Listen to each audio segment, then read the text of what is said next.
Part 1. Part 1. You will hear part of a telephone conversation between a job seeker and a recruitment agent.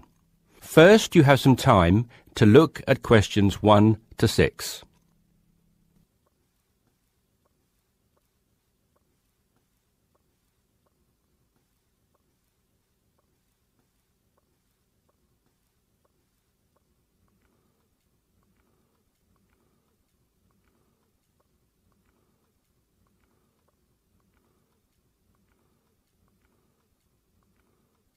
You should answer the questions as you listen because you will not hear the recording a second time.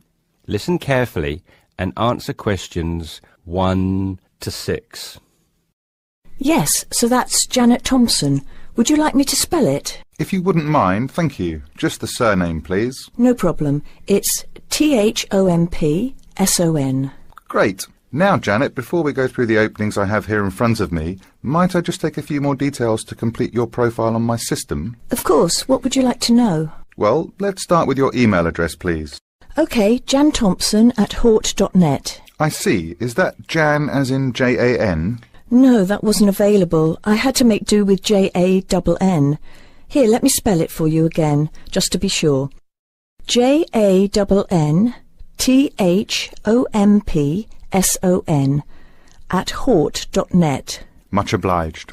And could I ask, do you have your referee details to hand? Yes, what do you need? I need one work reference and one character reference from a friend or colleague. OK, for a work reference, there's Jane Foote. She's my former boss at Bermuda Girls' School, head of English. OK. My personal referee is Monica Carbody. Mon and I have been best friends since we met in Bermuda in 1991, when she was Deputy Head of English under Mrs. Foote. Perfect. And you mentioned, of course, that you're an English teacher, but are there any additional subjects you're qualified to teach? Yes, I have a diploma in special needs, and I can also do history to GCSE level. Very good.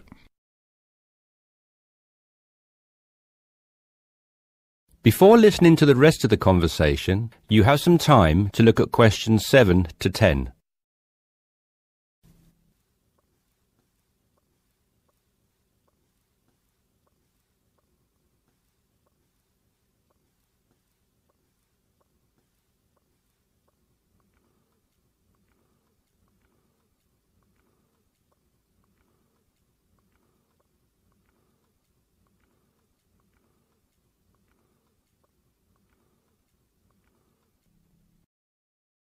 Now listen and answer questions 7 to 10. Do you think I stand a good chance of finding something? Oh, better than good. In fact, we have some positions we can offer you today. You see, it's not so difficult to find a temporary role. Tell you the truth, there are plenty of them around, but getting a permanent position will prove a little more trying, though.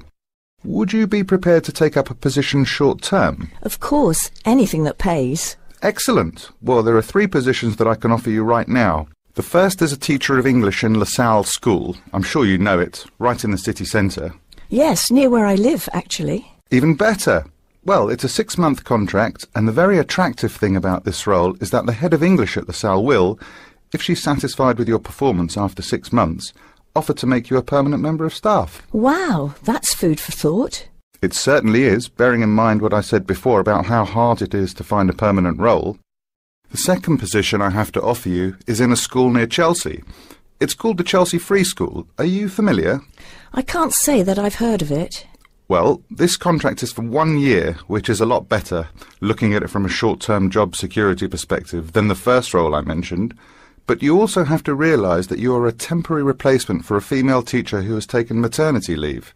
There is no prospect of the position being made permanent. I see. I have one other vacancy at the minute, though I doubt you'll find it quite so appealing. It's situated in rural Cambridgeshire. I'll spell that just in case you want to take it down. CAMBRIDGESHIRE. And the school simply goes by the name Cambridge, though it's not in any way related to the other more well-known establishment of the same name. I was just going to ask that. What a lovely location, though, eh? Yes, but there's a catch. It's only a 6-week contract to cover for someone on extended sick leave. I see. Well, I guess that's ruled out then. What sort of salary can I... That is the end of part 1. You now have half a minute to check your answers.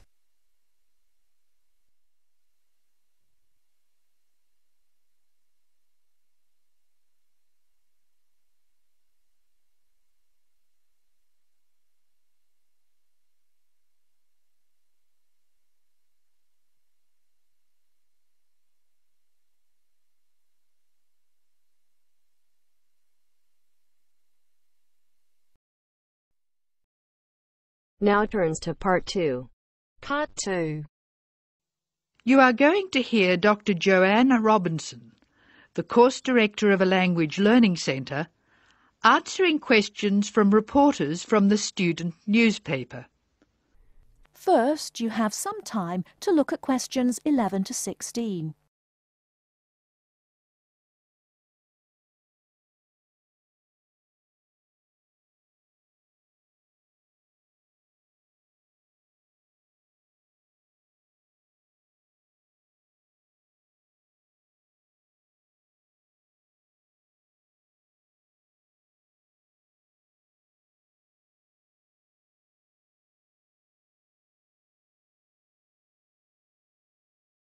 Now, listen carefully and answer questions 11 to 16. Welcome to the Language Learning Center. I'm Joanne Robinson. You must be the reporters from the Examiner. Please come in and sit down. Hello, Dr. Robinson. Yes, we're from the Examiner. I'm Cheryl Perkins and this is Don Klim. May I start with a question?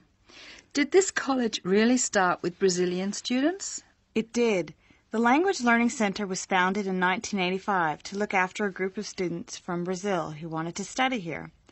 Those 20 students soon grew to 60, and as you can imagine, we had severe accommodation problems. Somebody said you were in the old amenities block, right near the engineering school. They have a good memory. Yes, we were there because the university hadn't believed we would expand so quickly. The problem wasn't solved until we moved into these new premises in Bancroft House in 1987. When did you start taking students from other countries? About 1990. We now have students from 13 different countries enrolled, and we expect a large group from Turkey next month. Yes, we've noticed a lot more advertisements for Turkish restaurants in our advertising section. Well, 40% of our students come from Turkey, by far the largest single national group, and I believe there's been an influx to the rest of the university. There are a lot of Turkish students studying hospitality. Do you offer anything special to the students? Yes, we do. There are several things which make us rather different from other language schools. English is certainly not restricted to English for academic purposes here. Sometimes we have extra classes for students who have particular courses in mind. And we have just said goodbye to a group of 30 Indonesian students who were preparing for a university course in agriculture. They came to us for English for farming, and they were with us for a long time. We miss them. How long do students usually stay at the Language Learning Centre? It varies, so I'll talk about the average. Most of our courses last for 5 weeks, but to make any real progress, a student needs to be here for at least 3 terms. That's 15 weeks. The students do better if they have a little time to settle in at the beginning of the course, and we offer an orientation course that lasts a week. Most students take it.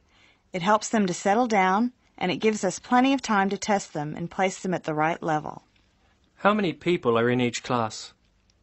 We sometimes go up to 18, but our average class size is 14 students, and some classes have as few as 7 participants. It depends on the needs of the group. You were saying that you miss your students when they go. How do you attract students? I mean, how do they hear about the Language Learning Centre in the first place? We're included in the university advertising and marketing, and we have our own website. The thing which works best for us, though, is word of mouth. Students who leave us often send us their friends. In fact, a student who arrived today was carrying a photograph for me of a former student and his baby. It sounds like a nice place to be. It is. A lot of our students make lasting friendships while they're here. Before you hear the rest of the talk, you have some time to look at questions 17 to 20.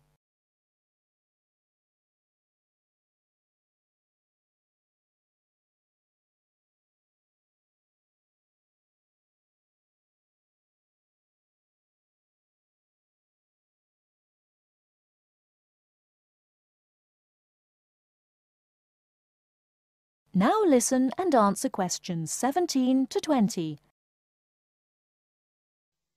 Making friends with other students sounds special enough.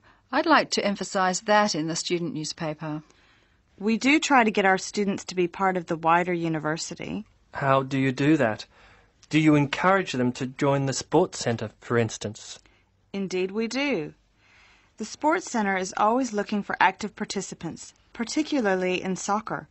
Oh, and something else. You might like to mention that we don't teach just English here. I mean, we're a language centre, not an English language centre. You may learn Spanish, Mandarin, and Russian here, and we can sometimes offer other languages. This means we can have some students who are native speakers of those languages as conversation partners for English-speaking students. Who can do these courses? At this stage, any native speaker of English. What about the people who are learning English? Can they do a non-English language course? At this time, only if they've almost finished their English language course. You see, we try very hard to involve students who are native speakers of English as conversation leaders, and we encourage our students to join groups on the campus. For instance, if they enjoy music, there is an active jazz group available to everyone, and that's a lot of fun. On the other hand, elementary students can't go to the drama group. Their English just isn't ready for that sort of activity. But the university choir welcomes all the singers it can find. They often do large productions that need a lot of voices. I imagine the special conversation groups are open to all your students. I wish they were. I'm sorry to say they're a special service we provide for elementary students only. Is there anything else I can tell you? I'd be really pleased if you could write about the courses we offer in foreign languages. I think our readers will be very interested in that. Thank you for your time, Dr. Robinson. Yes, thank you very much. Goodbye. Thank you for giving me the opportunity to talk about the centre. It's always good to let the rest of the students at the university know what goes on in our classrooms and outside them. After all, many of our students leave us and then study for degrees in various disciplines on this campus. That is the end of part 2. You now have half a minute to check your answers.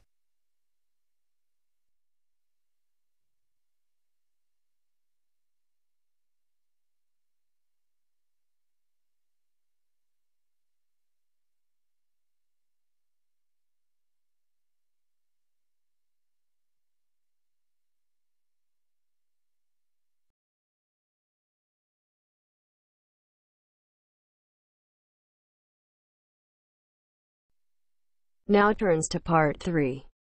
Part 3.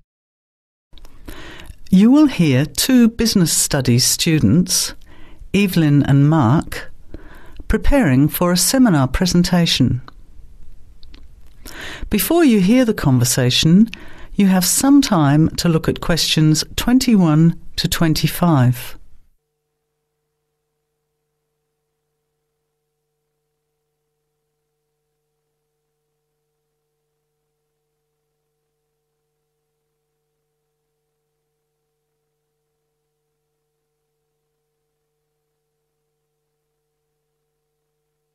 Well, I think the marketing of food would be a good topic. I read a very interesting article the other day about the Canadian food market. I suppose everybody's interested in food, even if it's trying not to eat. Why Canada? I know that's where you come from, but isn't it just all North America, really? No, that's why I thought this article was interesting. Although lots of U.S. companies are well established in Canada, and vice versa, there are still subtle differences between the two markets.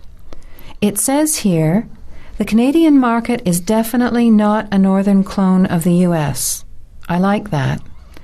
And it says that if you understand these differences, it can have a big impact on successful food marketing. So I know that Canada has a big French-speaking population in Quebec. Is this what they're referring to? Not only French and English speakers, there are many different ethnic groups in Canada. It's really quite multicultural. For example, Toronto has large Asian and Italian populations, and Vancouver's got a large Asian population too. And Because Canada's population is small, these groups make quite an impact, introducing new styles of cooking. So you can see lots of unfamiliar vegetables and things in the markets, and new restaurants are opening every day. It's great if you love trying out new foods, as many people do. Which kinds of food are becoming popular? Well, some Asian food, I'd say, has been popular for quite a while, like Chinese. But now, Southeast Asian restaurants are becoming very fashionable. Then there's Mediterranean, of course, such as Greek, Italian, and so on. But Caribbean and Mexican food is really taking off among young people these days. So are the supermarkets starting to stock the ingredients that are needed to prepare these foods at home? You know, all those unusual condiments and sauces. Yes, that's right. It's quite interesting going to the supermarket, isn't it? And noticing how they're introducing sections for foods of different nationalities. You can buy quite exotic products locally these days. The article mentioned that 80% of the Canadian retail market is controlled by 8 major national supermarket chains, so that when they introduce changes, they can happen quite rapidly. OK. Well, how are we going to organise this seminar then? I made some notes on the trends in the Canadian market, about changing tastes, and also patterns for where food is consumed. I thought maybe we could summarize it into a chart or table, and maybe use the overhead projector to present it. Good idea. Maybe I could have a look for similar trends and tastes in Australia and the UK for comparison. Let's have a look at what you found. Before the conversation continues, you have some time to look at questions 26 to 30.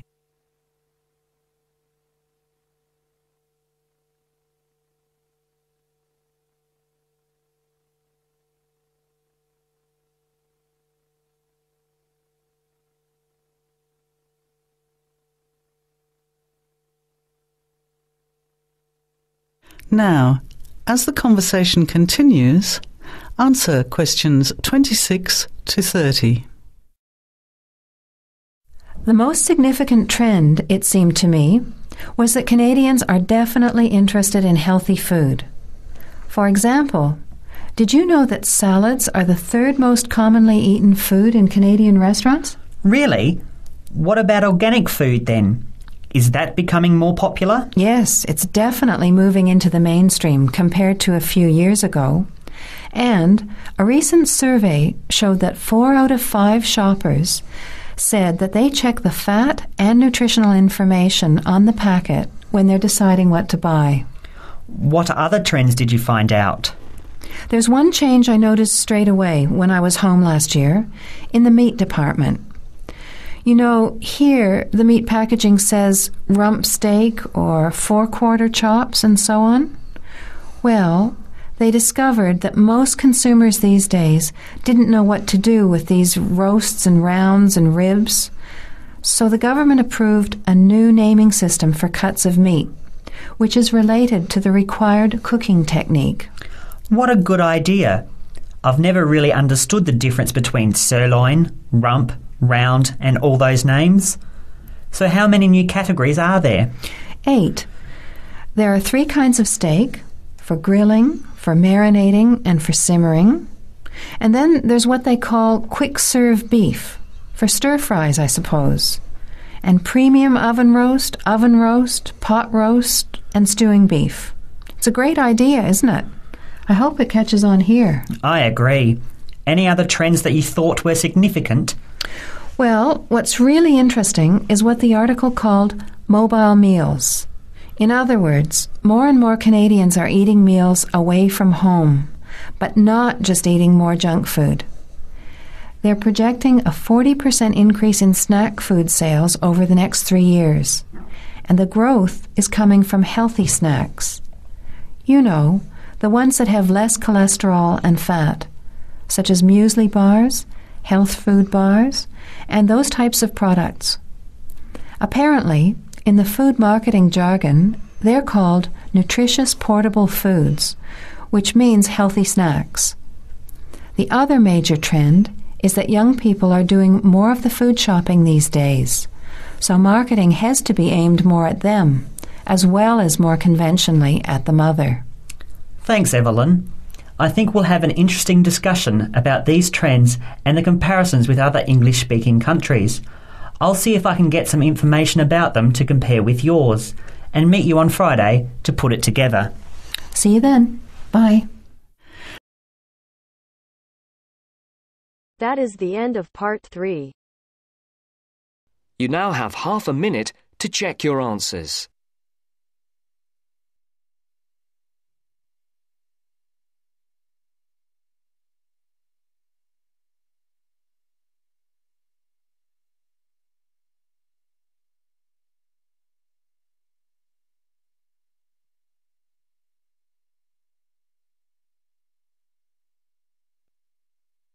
Now turns to part 4. Part 4. You will hear someone talking about art. Look at questions 31 to 35.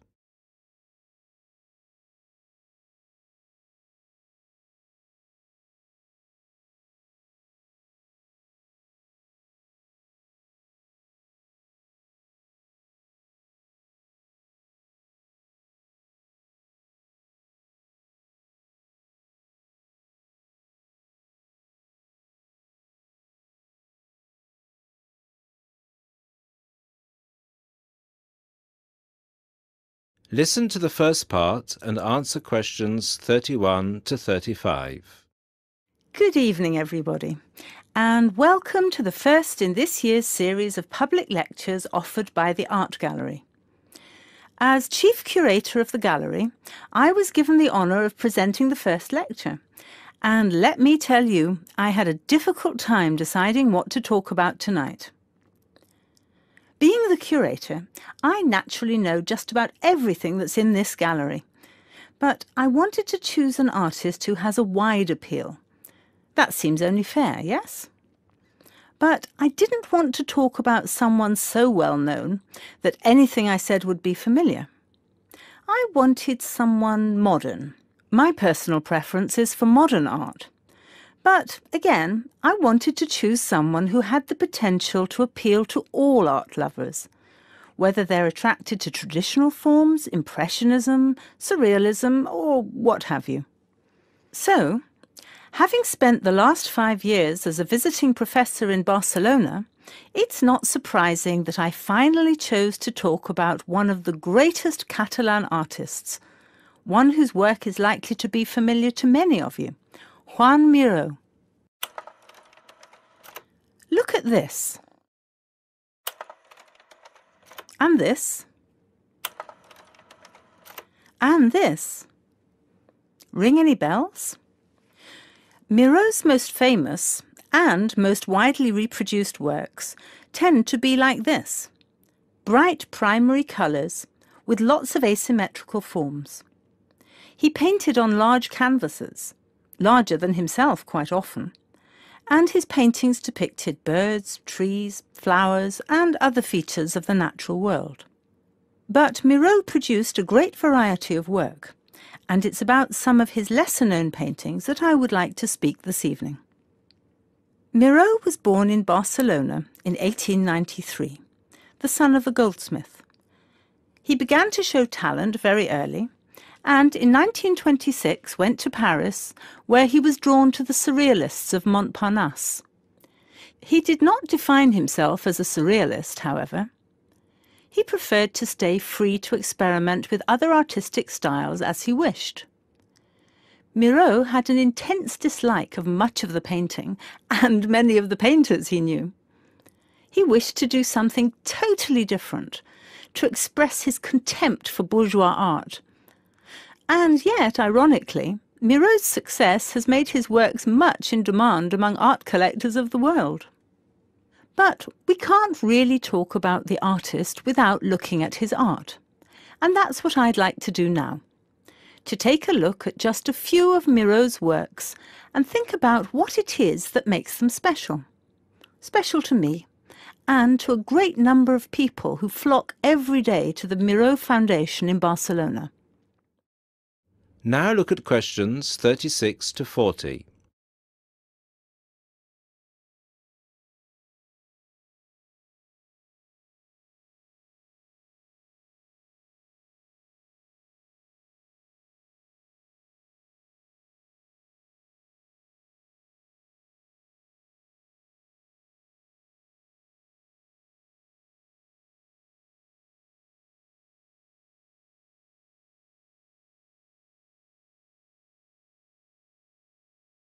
As the lecture continues, answer questions 36 to 40.